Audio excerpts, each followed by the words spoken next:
My name is Sally, and today we're going to be talking about immigration through Ellis Island.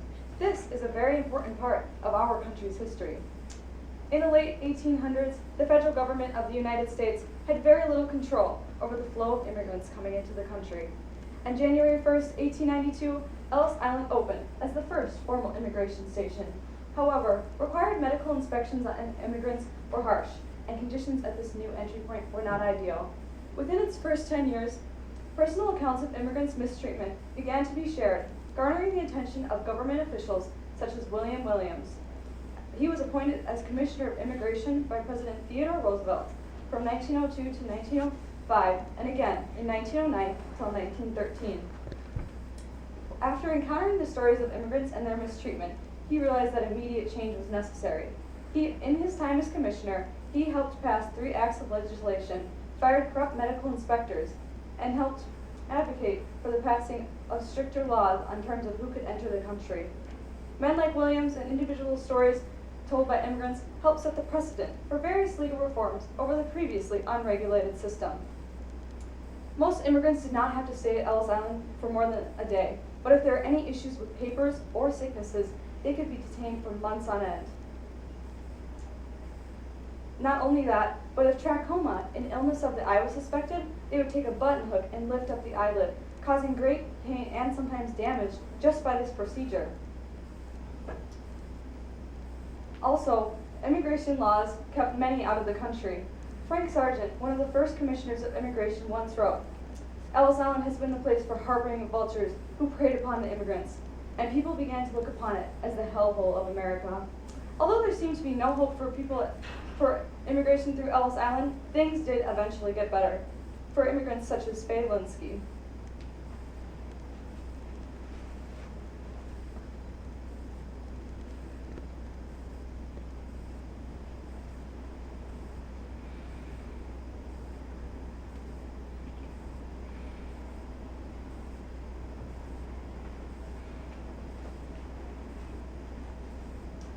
My name is Faye Linsky, and what I experienced at Ellis Island is like nothing I ever experienced in my entire life.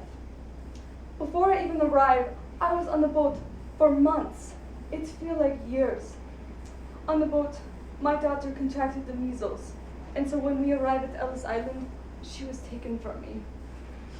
They tried to explain to me why I did not see my daughter, but I understand little English, and I don't understand what they say.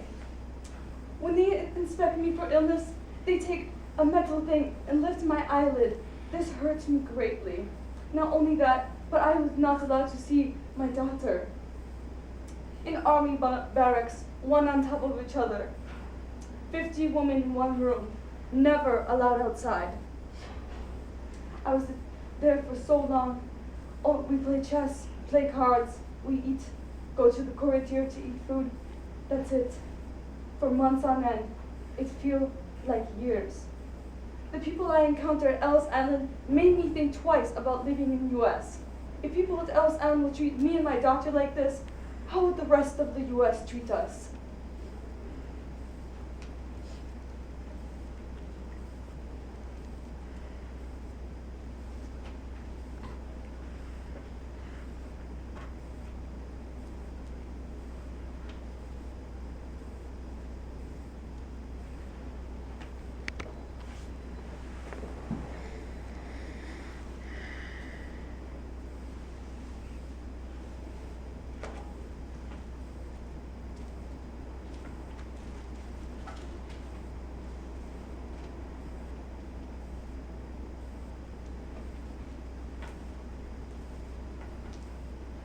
Honorable Sirs, my name is Mr. William Williams, and I am the new commissioner of Ellis Island.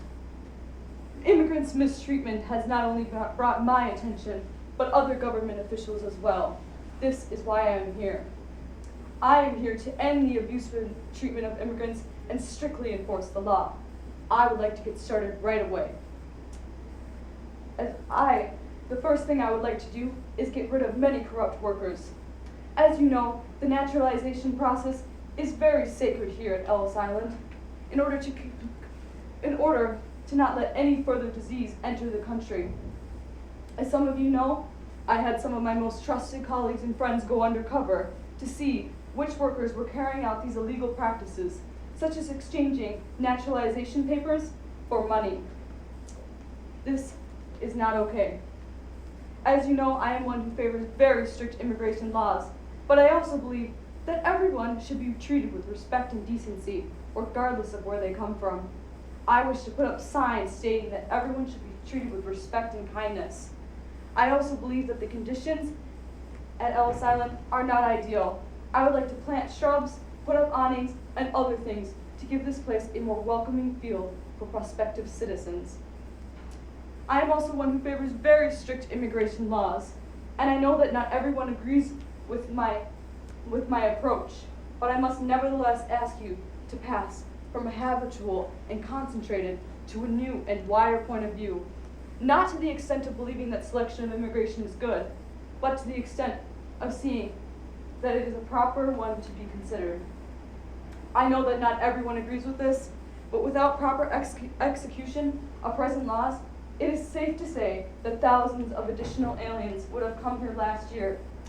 But these laws do not reach a large number of immigrants, who are not of this class, yet generally undesirable because of unintelligence, low vitality, or poor physique, able to perform only the lowest of the low jobs and the cheapest kind of manual labor.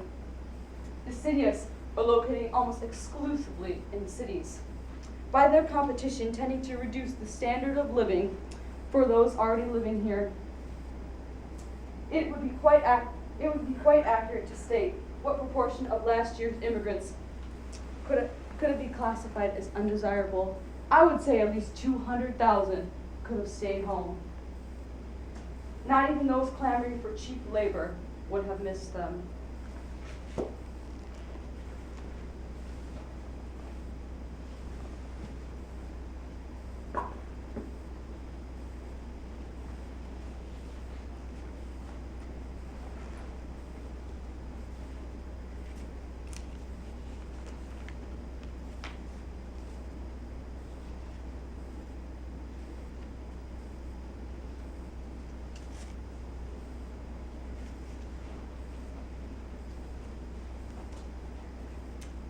When I come to the U.S., I met many people. One of which I met, his name was Morris. I met him while working in the U.S. He wanted to bring his son to come live with him, Bingwen. But because he was from China, they no allowed him to come here. They say no Chinese allowed in U.S. This makes me very sad, because I know how much he loves his son. He was not the only one who had issues. Many people I met want to bring family, but U.S. said, no, you cannot come. This hurts me greatly.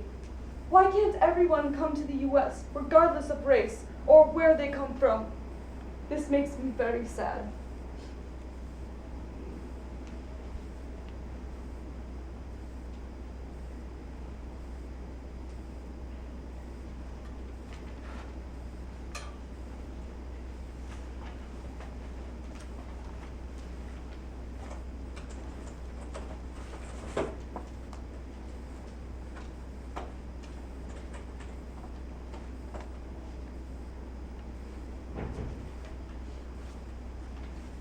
So, as you can see, Mr. Williams played a very big role in helping improve conditions at Ellis Island.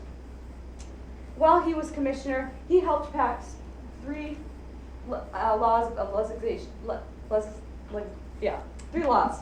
The Immigration Act of 1903, the Naturalization Act of 1906, and the Immigration Act of 1907. However, being commissioner was not always an easy job. He was one who favored very strict laws in terms of regulating the types of people that he thought were fit to live in the United States. He was under a lot of scrutiny from the foreign language papers in New York, politicians, and the public. In response to this, he resigned as commissioner in 1905, but he was requested to return in 1909 by President Theodore Roosevelt. People realized that without strict laws set in place, immigration was going to be hard to regulate. Upon returning to Ellis Island, he continued to improve conditions. He set up fines for anyone who did not adhere to it. to have $25 and a train ticket to his or her final destination, giving each new immigrant a plan upon arrival to Ellis Island. Proof that his work did not go unnoticed, after his resignation in 1913, he received this letter from President Woodrow Wilson. I wish to express my appreciation of your conscientious and peculiarly intelligent service in handling one of the most onerous positions in the government service. Sincerely yours, President Woodrow Wilson. So this is evidence that his work did not go unnoticed. Although he was one who helped advocate for laws that helped keep some of the certain types of people out of the country, his main goal was to improve conditions at Ellis Island, even if some people did not agree with his aggressive approach. We can see the evidence of that today.